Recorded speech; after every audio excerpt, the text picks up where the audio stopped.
전 세계가 지난달 파리 테러의 충격과 불안에서 채 벗어나지 못한 가운데 해외 여행객이 급증하는 연말 연시를 맞고 있습니다. 우리 정부 해외에 나간 우리 국민들의 안전을 어떻게 책임지고 있을까요? 조태열 외교부 2차관 스튜디오에 모셨습니다. 차관님 어서 오십시오. 네, 안녕하십니까. 사실 지난달 파리 연쇄 테러 네. 전 세계가 참 충격, 우리 국민을 포함해서 모두가 깜짝 놀라는 사건이었는데 네. 관련 사실 이제 아까 저희가 말씀드렸던 것처럼 이제 해외 우리 국민들이 해외에 많이 나가지 않습니까? 이제 네. 그렇기 때문에 염려가 많은데 어떻게 좀 저희가 대처를 할지 이야기를 좀 들어보려고 좀 모셨습니다. 네, 네. 먼저 질문을 하나 좀 저희가 몇 개 질문을 네. 준비해봤는데요. 첫 번째 질문 한번 보실까요? 11월 13일 파리 테러 그 급박했던 순간은 사실 저희 언론사도 굉장히 급박하게 돌아갔는데 네. 당시 외교부 상황을 좀 간략히 말씀해 주신다 그러면 어떻습니까? 그 서울 시간으로는 11월 14일이었습니다. 그 아마 이제 토요일로 기억이 되는데요. 네. 아침 8시에 제가 보고를 받았어요.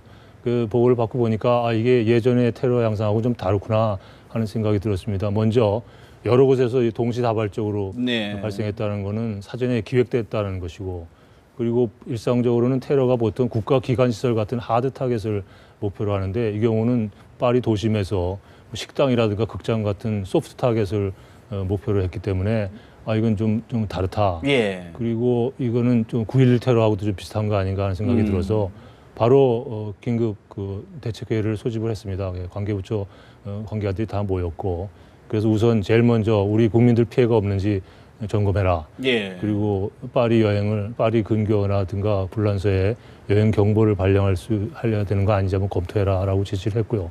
바로 그냥 24시간 비상 체제로 들어갔죠. 그렇게 되면 현지에서 어떤 비상 연락 체계가 가동이 되나요? 그럼요. 본부하고 주불 예. 대사관의 비상 연락망을 이제 체제를 가동을 했는데, 우선 주불 대사관에서는 전 직원이 예. 그 90여 개 한식당하고 식료품점을 그냥 일일이 찾아다니면서 전수 조사를 했고요. 또 부상자들이 후송되는 병원 20여 곳을 직접 직원들이 찾아다니면서 사상자 리스트를 점검하고 그래서 일단 우리 국민 피해가 없다는 걸 확인을 했고요. 그 이후에도 며칠 동안 계속 비상연락망 가동을 하고 수사당국하고 또 협조도 하고 한인회하고 또 비상연락망을 통해 가지고 추가 점검을 해서 결국 피해자가 없다는 걸 이제 확인이 됐습니다만은, 제 생각에는 이 파리 테러 사건 이전의 세계와 예. 그 이후의 세계는 다르다고 생각합니다. 그래서 우리는 지금 다른 세계에 살고 있다는 것들을 우리 국민 여러분들이 좀 아셨으면 좋겠고요. 네. 우선 특징이라는 게 우선 아이슬과 같이 나라의 형태를 갖춘 테러 집단이 생겼다는 겁니다. 정부도 있고 영토도 있고, 그 다음에 굉장히 평범한 사람들이 테러리스트예요. 무슨 고도로 훈련받은 사람이 테러리스트가 아니라 아주 학생과 같이 소위 외로운 늑대라는 게 예. 소외된 계층에서 사회에 불만을 가진 사람들이, 평범한 사람들이 갑자기 테러리스트 둔갑해가지고 할 수 있기 때문에 대처가 매우 어려워졌다. 어렵죠. 테러의 이런 저변이 말씀이시군요. 확대됐다는 거고, 그 다음에는 IT 기술을 활용해가지고요, 아주 교묘하게 서로 교신을 한답니다. 그래서 차단하기도 어렵고 매우 예방하기도 어려워졌다. 어렵고, 그래서 일상화된 테러 속에서 살아야 된다는 거기 때문에 대응도 정교하고 치밀하고 종합적이어야 하고, 우리 국민들의 경각심도 예전하고는 달라져야 한다, 이렇게 생각을 하는데, 그렇다고 또 너무 또 두려워하시면 또 안 되겠죠. 알겠습니다. 두 번째 질문 드려보겠습니다. 세계 테러 중심부 중동 우리 국민 보호 장치는 사실 이미 중동에서는 우리 국민들의 사망 사고, 뭐 인명 피해까지도 사실 있었지 않았습니까? 네, 네. 참 우려가 되는데 어떻게 파악하고 계십니까? 중동은 지금 아시다시피 2010년에 그 튀니지에서 발생한 아랍의 봄 그 이후에 그 내전이 격화되고 정세 불안한 그 지역들이 많아서 여러 가지 테러 사건도 많이 생기고 사건 사고에 우리 피해를 당하는 경우가 많습니다. 아마 기억하시겠지만 작년 1월 겨울이죠. 그 리비아에서 우리 코트라 무역관 관장이 네. 납치되는 사건이, 출근하다가 피랍이 됐는데, 그 당시에 우리 외교부 장관은 대통령님 모시고 스위스에 순방 중이었고, 저는 유엔 안보리 참석하려고 뉴욕에 가 있었고, 예. 근데 이제 그 사고를 보고를 받았어요.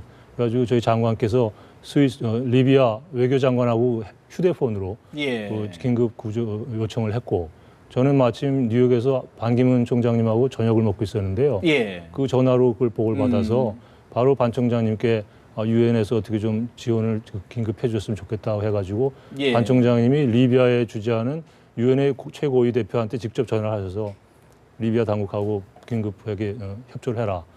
그래서 72시간 예. 만에 72시간 만에 무사히 석방이 됐습니다. 석방되는. 예, 예. 사실 이번 파리 테러 이후에 네. 많은 국민들이 이제 우려하는 게 물론 국내에서도 사실 테러 가능성에 좀 우려의 목소리도 있지만 네. 해외 재배 공관이라든가 네. 해외에 나가 있는 교포들의 테러가 우려를 하시는 목소리가 더 많아요. 네, 네. 우리가 어느 정도의 수준의 대응 능력을 갖췄다고 봐야 될까요?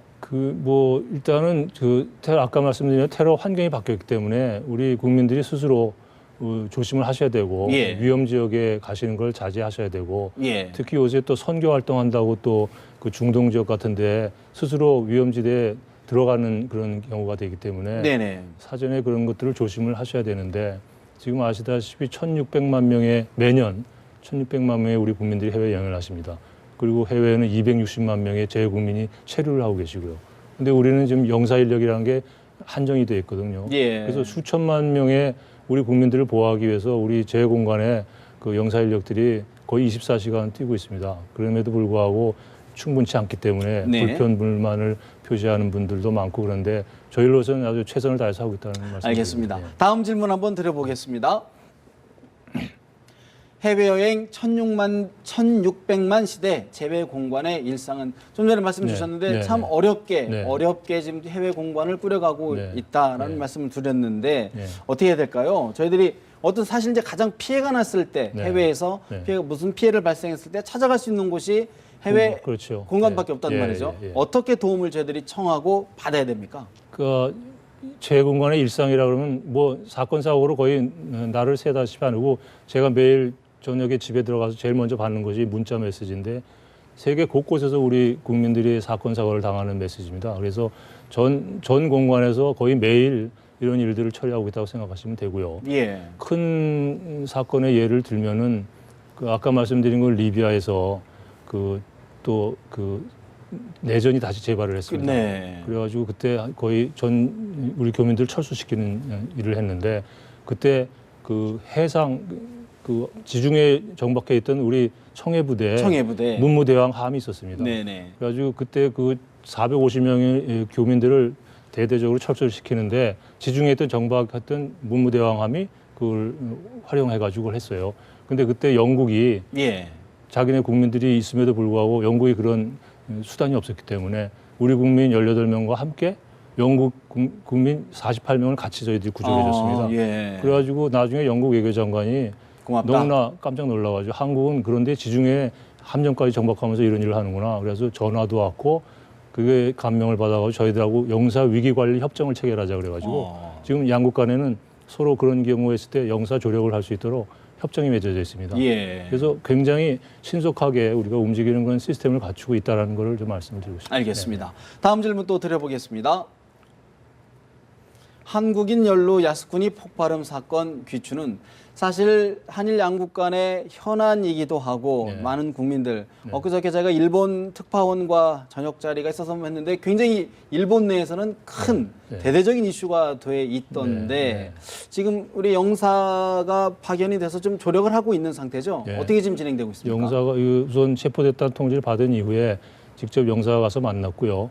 또 수사 당국한테 신속하고 공정한 수사를 해달라고 촉구도 했고 또 가족들하고 또 금주 초에 우리가 만나기도 했고요. 그래서 면회 신청하면 저희들이 영사 조력을 할 것이고 일단 수사가 진행 중인 거기 때문에 저희들이 영사 조력을 제공하는 것 이상 무슨 액션을 취할 그런 건 없습니다만 앞으로 계속 지켜보면서 필요한 영사 조력을 제공할 그런 생각입니다. 저희들이 사실 이제 이 사건이 지금 관심을 끄는 것은 아무래도 지금 한일 간의 최대 현안인 위안부 문제, 일본군 위안부 문제에 관련 지금 굉장히 여러 교섭 논의들이 이루어지고 있는데 그런 논의에 좀 악영향을 끼치지 않을까 하는 우려가 있습니다.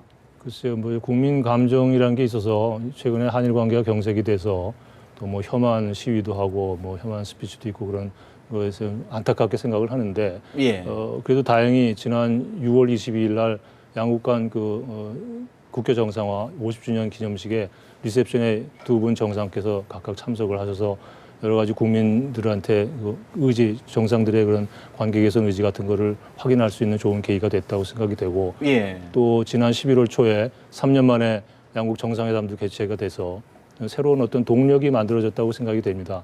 그래서 그 이후에 아시다시피 그 국장급에서 진행되던 그런 회담들이 두 차례 개최가 됐고 그저께 예. 11차 회담이 있었습니다.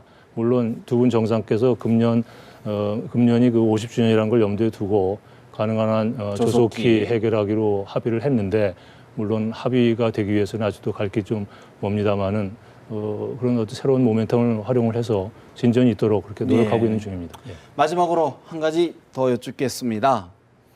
북한에 억류 중인 한국계 선교사 임현수 씨죠. 임현수 네. 선교사에 대해 북한이 종신 노역형을 선고했습니다. 네. 사실 재외국민이기도 하면서 우리 네. 동포이기도 한데 이 부분은 좀 어떻게 판단하고 계십니까? 물론 캐나다 국적이지 하지만은 저희 제외 동포고 그래서 인도적인 차원에서 저희들이 많이 걱정을 하고 있고요. 조속히 석방될 수 있도록 그렇게 기도를 하고 있습니다. 제가 알기로는 카나다 트루도 총리도 예. 카나다 정부 입장을 표명을 했고 또 카나다 정부에서 뭐 저희들한테 직접적인 요청은 없습니다만 관련 상황에 대해서 의논은 한번 했고요. 카나다 정부에서 무슨 요청이 있건 없건 우리 한국계 동포이기 때문에 관심을 갖고 저희들이 지켜보고 있겠습니다. 마지막으로 거듭 말씀드리지만 우리 국민들이 해외에 나가서 네. 어떤 일을 당하거나 했을 경우에는 어떻게 가장 신속하게 어떤 네. 부분들을 좀 조치하는 게 가장 우선적일까요? 아마 요새 해외 여행 하시는 분들은 제일 먼저 문자를 보시는 게 휴대폰에 영사 콜센터에 문자 메시지가 뜰 겁니다. 예. 그게 아마 사건 사고를 안 당하신 분들은 이게 뭐 그냥 지나칠 수 있는 거지만 사건 사고를 당했을 때 얼마나 유용한지를 아실 겁니다. 그 예로서요. 지난번에 그 일본 부갈프스 지역에 예. 산악을 여행을 하다가 조난당한 분이 있었습니다. 근데 그분이 나중에 극적으로 헬리콥터로 구출이 됐는데 예. 그 원인이 그 영사 콜센터의 번호를 알고 계셨어요. 그래가지고 그걸 가지고 연락이 돼서 저희들이 그 일본 당국에 날씨가 나빠가지고 태풍이 불고 막 그랬는데도 불구하고 구조 활동을 해서 구출을 할 수 있었거든요. 그래서 그 영사 콜센터를 잘 활용하시고 예. 그 영사 콜센터가 지금 개소된 지 10주년이 됐습니다. 그래서 6개국어로 통역 서비스도 해주고요. 그다음에 문자도 아주 그 지역별 나라별로 맞춤형 메시지를 보내고 있기 때문에 필요하실 때 그 영사 콜센터로 전화를 하셔서 외교부의 그 도움을 받고 또 그 현지의 제 공간의 도움을 네. 받으시면은 될 것으로 생각합니다. 최소한 해외 여행, 해외에 갈 경우에는 영사콜 번호 정도는 예. 꼭 기억하고 가라 이런 예, 예. 말씀으로 드려야 될 것 예, 같습니다. 그렇습니다. 오늘 말씀 여기까지 듣겠습니다. 예. 지금까지 조태열 외교부 이차관 모시고 여러 가지 말씀 나눠봤습니다. 오늘 말씀 고맙습니다. 예, 감사합니다.